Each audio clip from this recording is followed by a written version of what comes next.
नमस्कार मंडळी. आम्ही ज्या परिसरात राहतो तिकडे गरबा खेळण्यासाठी आम्ही गेलो होतो. इकडे गुजराती समाज मोठ्या प्रमाणात आहे, त्यामुळे नवरात्रीचे 9ही दिवस उत्साहात गरबा विविध ठिकाणी खेळला जातो. हिंदू सोसायटीच्या मंदिरात सुद्धा संपूर्ण 9 दिवस गरबा आयोजित करण्यात आलेला आहे. गरबा हा गुजराती लोकांचा सांस्कृतिक वारसा आहे. सामूहिक पद्धतीने आनंद साजरा करून देवीची 9 दिवस उपासना केली जाते. आमच्या घराच्या जवळच हे कम्युनिटी सेंटर होते. आम्ही छानपैकी तयार होऊन सगळेजण तिकडे गेलो आणि आम्हाला जसा जमेल त्या पद्धतीने आम्ही खेळत होतो. आमच्या शेजारी गुजराती कुटुंब राहतं, त्यांनी सुद्धा आम्हाला तिकडे सगळ्यांच्या ओळखी करून दिल्या. आमच्या मुलांना कसं खेळायचं हे सुद्धा त्यांनी शिकवलं.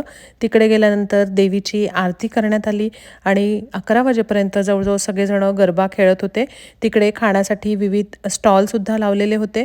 आमच्या मुलांनी खूप एन्जॉय केलं आणि डिटेल व्हिडिओ याचा टाकलेला आहे, तुम्ही नक्की बघा. धन्यवाद.